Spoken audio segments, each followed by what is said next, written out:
कहानी का शीर्षक छत्रपति शिवाजी महाराज और सच्ची वीरता। बहुत समय पहले की बात है। मराठा साम्राज्य के संस्थापक छत्रपति शिवाजी महाराज अपने साहस, चतुराई और न्यायप्रियता के लिए प्रसिद्ध थे। एक बार की बात है, शिवाजी महाराज अपने कुछ सैनिकों के साथ जंगल से गुजर रहे थे। अचानक उन्हें एक बुजुर्ग महिला की कराहने की आवाज सुनाई दी। शिवाजी महाराज तुरंत आवाज की दिशा में बढ़े। उन्होंने देखा कि एक वृद्धा सड़क किनारे बैठी रो रही थी।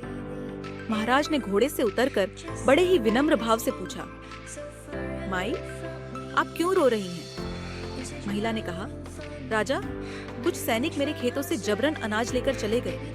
मैं गरीब हूँ, मेरे पास और कुछ नहीं बचा। यह सुनकर शिवाजी महाराज का चेहरा गंभीर हो गया। उन्होंने तुरंत अपने सैनिकों को उस दिशा में भेजा जहाँ से महिला ने बताया था। कुछ ही समय में वे सैनिक वापस आए और उनके साथ वे लोग भी थे जिन्होंने महिला का अनाज लूटा था।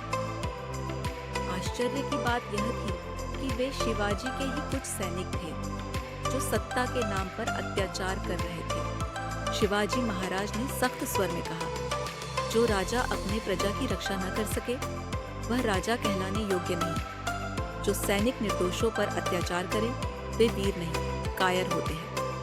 उन्होंने उन सैनिकों को दंड दिया और महिला को उसका सारा अनाज लौटा दिया। साथ ही उसके लिए कुछ सोने की मुद्राएं भी दी ताकि वह भविष्य में किसी कठिनाई में न पड़े। महिला की आंखों में आंसू थे, लेकिन इस बार ये आंसू दुख के नहीं, आभार के थे। नैतिक शिक्षा। सच्चा राजा वही होता है जो अपनी प्रजा के सुख दुख को अपना समझे।